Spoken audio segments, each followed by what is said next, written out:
Welcome, YouTube. This is your man Slick. Today's we're getting into the story where I had left Nashville and I'm headed to Detroit. And I stayed in Nashville for a little while. And then I had been talking to a girlfriend of mine, and going back and forth on the phone, and then she was wanting me to come back to Detroit. So I decided I was going to go back to Detroit and left. I was doing construction work. I left my construction job, got on a plane, and my plane went from Nashville to New York. And then I had to get off in New York and get on another plane. And from there, I went to Detroit, Michigan. And for the people who's not familiar, you can't actually take an airplane to Detroit City. It's like out 94 freeway where the airport's at. So I arrived there, and my girlfriend and her mom picked me up. And I noticed when I left Detroit, my girlfriend was smoking, but she wasn't smoking in front of her mom. So when they picked me up, she was actually had cigarettes and stuff like that, and she was smoking in front of her mom. So obviously her mom caught her smoking and just decided to let her start smoking. But anyways, they was trying to catch me up on what's going on, and she told me a little bit about what's going on the phone, but not everything. So what had happened is her mom and her mom's boyfriend had got separated, and they had a big blow up. And so when I was coming back, she said, if you want to come and stay at the house for a few days, you can, because it's only, her and her kids, and that's it. So I said, yeah, I can do that. And she said, but she had something to do, and she said, she took me home, and she said, I'll be back to pick you up. Well, while I'm at home, my brother-in-law shows up, and he's got this black van with a water bed in the back of it. And he shows up over there, want me to see the van and all that. And what somebody did, they built a wooden frame in the back of the van and then put a waterbed mattress. I don't know if he bought it like that or he did it. I'm not for sure. But anyways, had a waterbed in it. He was showing it to me and stuff, and I thought that was pretty cool, because ain't too many times you see a van with a waterbed in it, But anyways, he said, you want to take a ride? And I was like, yeah, let's ride through the neighborhood. We're riding through the neighborhood. Then I see this girl that I used to date, and he pulls over because he's driving, and he yells out the window. He's like, "Hey, look who's back." So she hollered at me for a few minutes, and then she had continued on because she was walking down the street. After that, later on, uh, my girlfriend's mother came pick me up. I went to their house to stay for a few days. And like I said, she was having a lot of trouble with her boyfriend. Then when I get over there, she's telling me, what all happened and stuff. And she kicked him out. And she showed me, she had a 22 rifle. And she showed me this gun. And she was like, if he comes over here, I'm going to shoot him. That's how mad she was. And I was like, nah, you don't need to shoot nobody because if you do that, you're going to go to jail. And she was like, I'm not going to go to jail if he tries to break in my house and I shoot him. I said, well, I don't think he'd come. But I was wrong. Because one evening, it's around about 6 o'clock in the evening, and she kept the gun by the front door. And he called over there at first, and then they had a big blow up on the telephone and stuff. And I think what he had told her, he was coming over to get his stuff or whatever. And but she wouldn't let him come into the house. So he pulls up in front of the house, and she grabs the gun. And then he sees her. He don't get out the car, but he's looking, and he sees her with that gun. So then he knew she was serious because she told him on the phone that she had a gun and that if he came over there, she was going to shoot him. And at this time, she was really mad at him. So she may have did it, if he'd have tried to approach the house or whatever. But it's a good thing he didn't get out of his car, because if he would have, she would have shot him at this point. And so she grabbed a gun and aimed it out, but as soon as she did that, he drove off.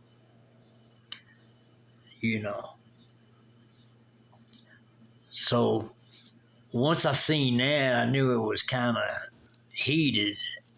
Anytime somebody breaks up, separates, whatever, a couple, it can get heated and it can also get dangerous.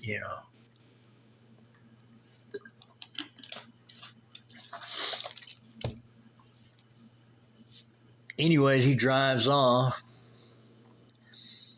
and I think I end up staying there for about 4 or 5 days, about a week. And each day was a certain incident that happened over there, because like I had came back in the heat of all this taking place, because it had like just took place right before I came back.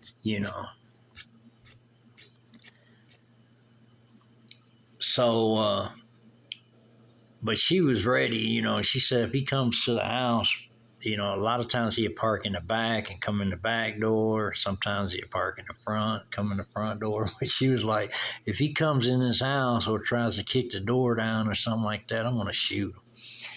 And she was very serious about that. So I was hoping this wouldn't take place, because like I said, they're a couple, they're separated. But I was hoping this didn't take place, because I was there.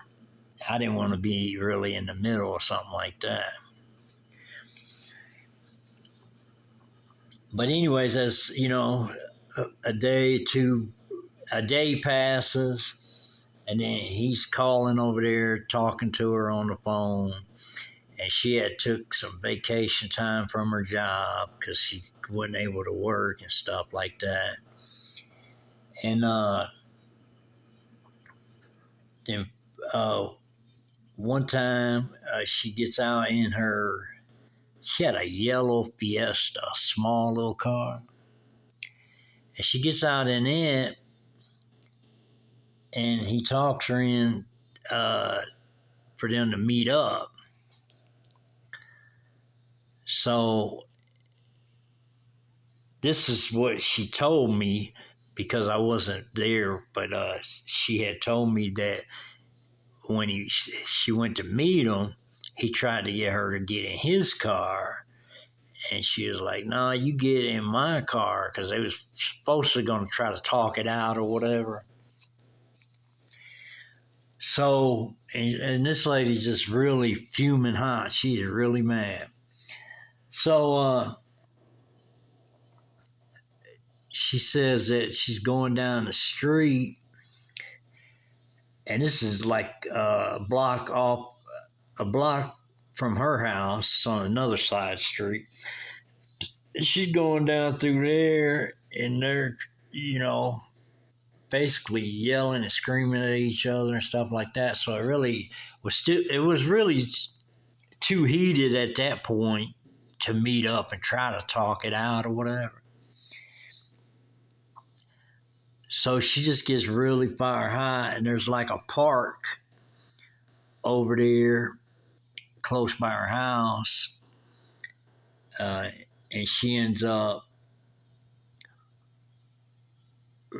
running off the road, goes through the fence.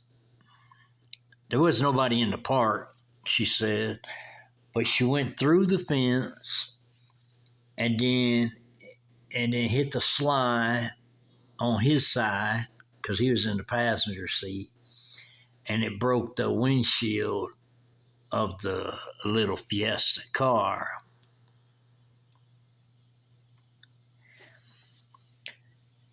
And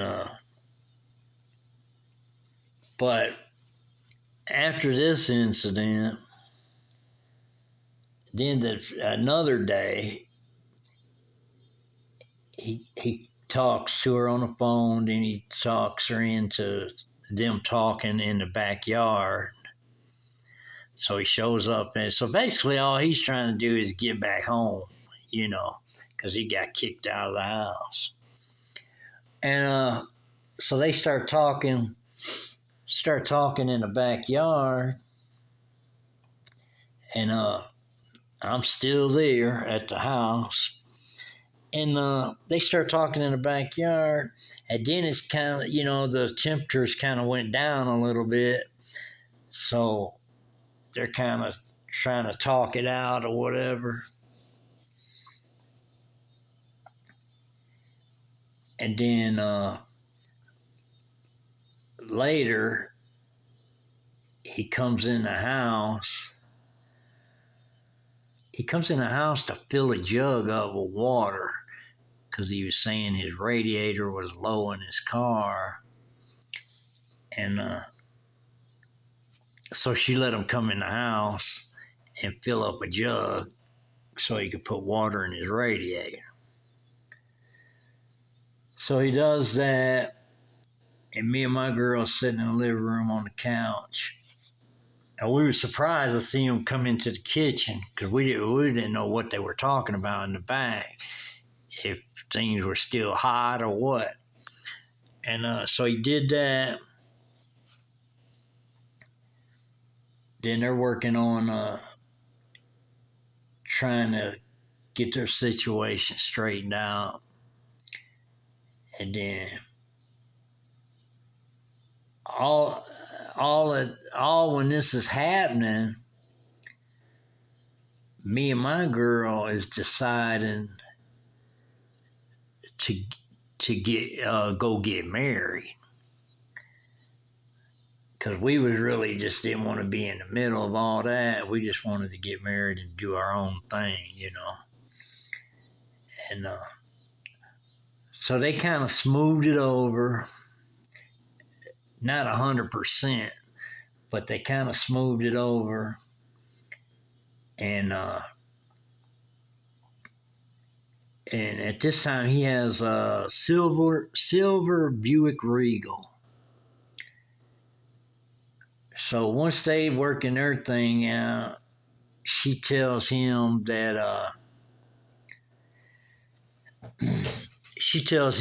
me and my girl, which is her daughter, is going to get married. And then he volunteered to drive us wherever we needed to go because we had to do it out of town. We couldn't do it in the state of Michigan because it was because of our age. And but anyways, he decides to take us. So we end up,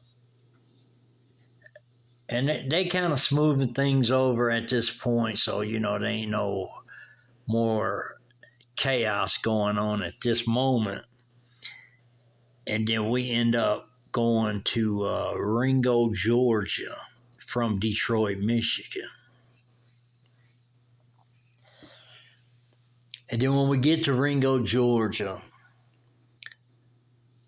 they asked at our age, and they was like, she's not going to be able to get married. Well, first they said, is she pregnant? And she was like, no. And they said, well, she ain't going to be able to get married in Georgia because you got to be that age and pregnant in order to get married. So that fell through. So we ended up going to Tennessee, Chattanooga, Tennessee. And we ended up getting married in Chattanooga, Tennessee. At the age of 16 and 13. I know people's going to be saying, wow, that is young. But that was the deal. So your man Slick, he got married when he was 16. And he went back to Detroit. He got him an apartment. He got him a job at a place called Paintworks. And this was on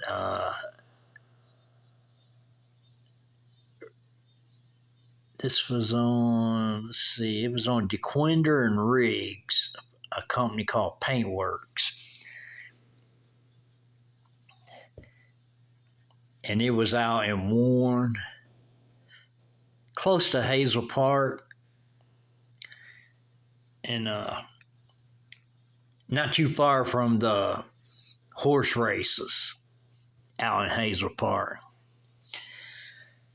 But anyways, I had got a job, got an apartment, then I ended up buying a car. And I did all this at the age of 16.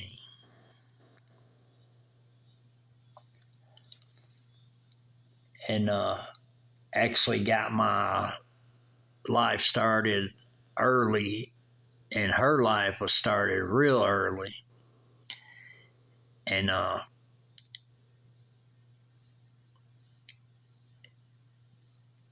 then that first place I had, my first apartment, it was in Detroit City. It's on Manson and Toledo.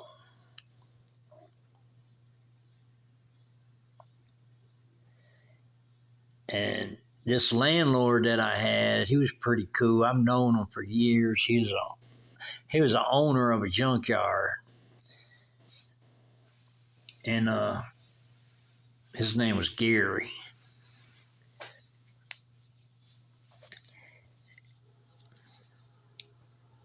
And he had me clean out an apartment downstairs from my place and paid me $200.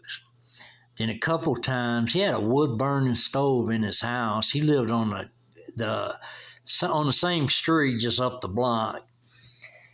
And sometimes he would get me to come to his house and carry some wood because he had a bunch of chopped wood. And he would want me to carry some wood into his house and just stack it by the fireplace because they had like where they burn wood and stuff like that. So I did that sometimes, and he'd pay me and stuff like that. So it was just a little hustle, on the side. But that incident with her pulling the gun on dude, I'm just glad he did not get out the car, because I'm sure if he would have got out the car, she would have shot him. I mean, at this point, that's how mad she was, And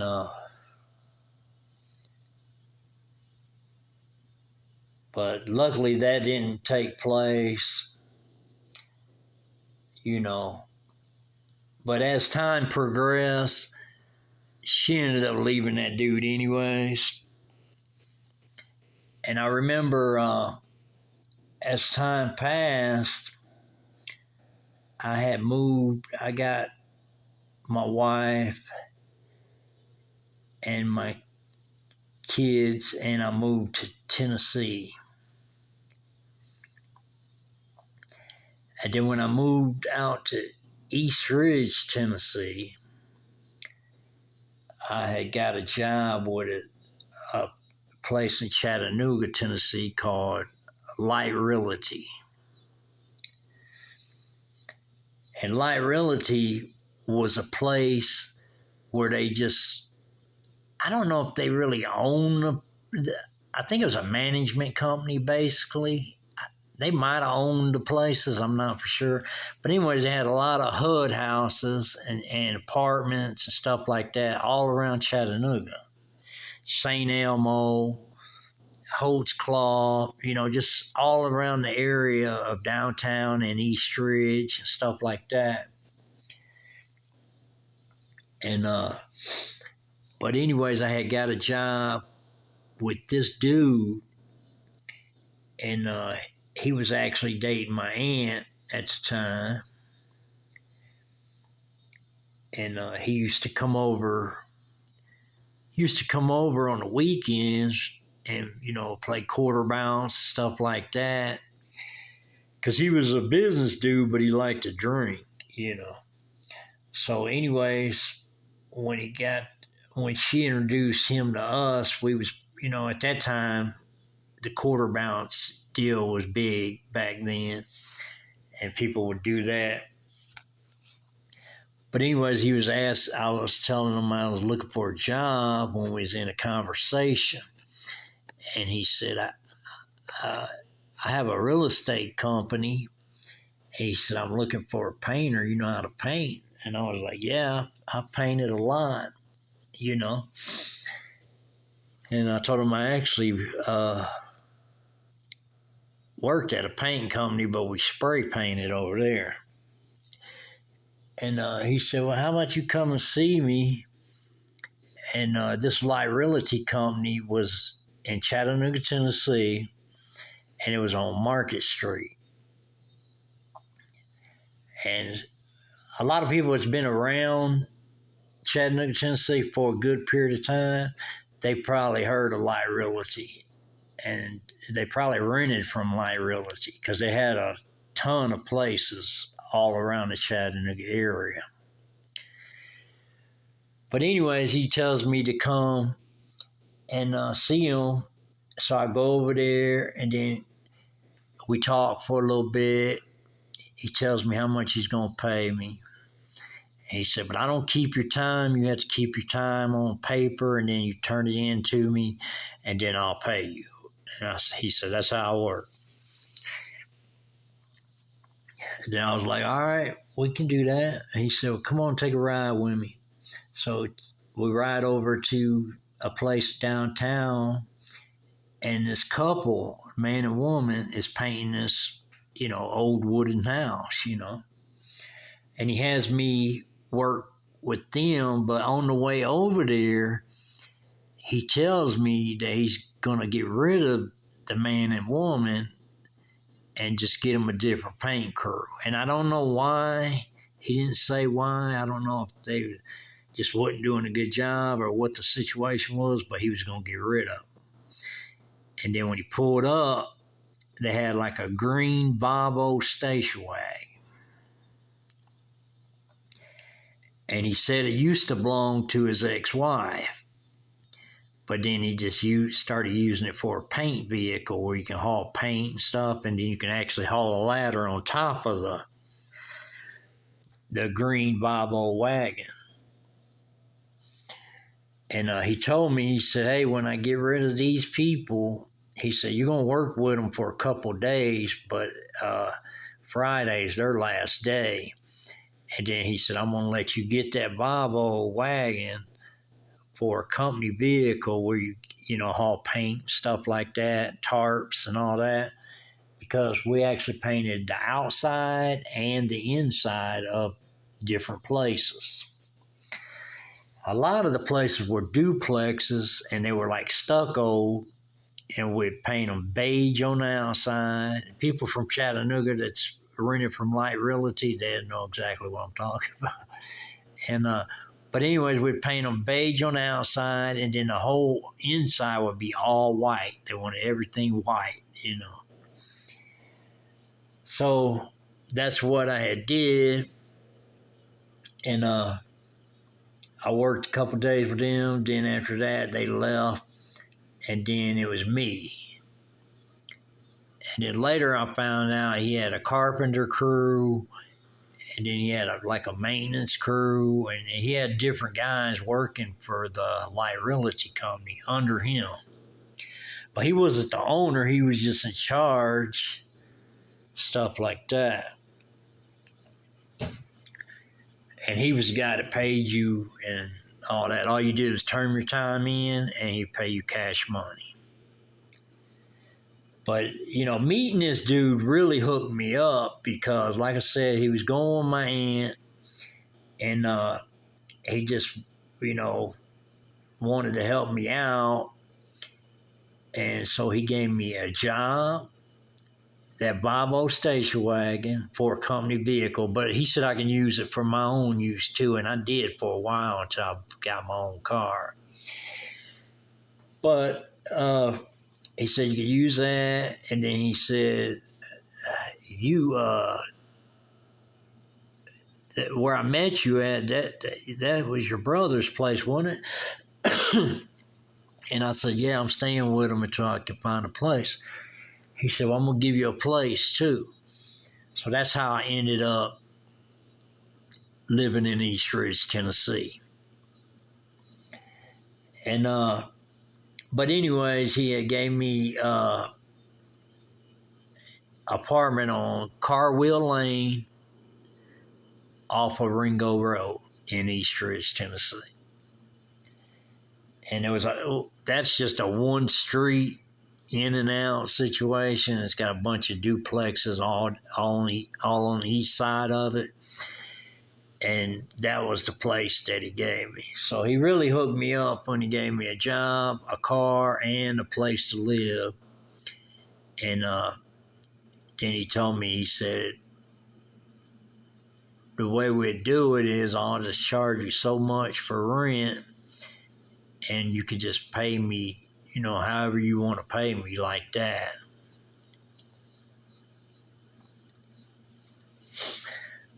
So that's how it went. But meanwhile, my old lady is back and forth on the phone with her mom, and her mom's in Detroit City. And then she gets off the phone, and usually she gets off the phone and tells me, you know, what's going on or whatever, but she gets off the phone one day and she says, hey, Mom's wanting to come down here. And she had another sister and a younger brother, and they were both young at the time. And she said, Mom's thinking about coming down here to live, and she's going to leave that dude. And I always said years ago that the way she is going to end up, because she kept breaking up with that dude and getting back with him, breaking up, getting back with him, and all that. But anyways, I always said that the way she's gonna have to get rid of him is to leave the state completely, and that's what she ended up doing. But she asked her daughter, would it be all right if she comes stays with us until she got straightened out? And she told me about it, and I knew her situation from Detroit, and I was like, yeah, tell her to come on, And the only thing she brought with her, she had a brand new pickup truck. She put a lot of her belongings, basically just personal belongings and clothes and stuff, in the back of the truck. And she had finally left dude once and for all. But there were many incidents on some of my audios and videos. I mentioned a lot of the incidents that she actually had. But she went through some hell, and finally she got rid of that dude. And then she came stay with us. And then she got her not one, but 2 jobs. Because in Michigan, she had a job and she was making real good money. And it was like, it was outside of Detroit. And I've been there before. I think it was like,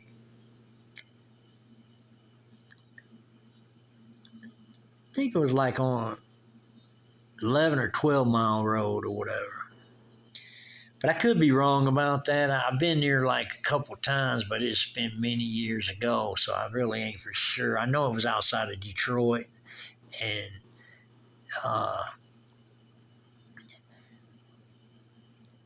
but she worked at a place called Automotive Molding, and that's where they make chrome for cars. And she worked there for quite a few years, and she had some good friends that worked there with her, stuff. And they knew about her struggle too with this dude that she was with. She just had a rocky ass relationship with this guy, and she couldn't shake him. And what I mean about shaking him is get rid of him. Because they always have disputes and fights and all this other crap. So I was all for her, coming to the South just so she could get some relief and get away from all the drama that she was dealing with. And she was basically taking care of him, because he did do some stuff on the side and, just a lot of dirty stuff and all that. But basically, she was taking care of him. That's why he had a home and all that. And but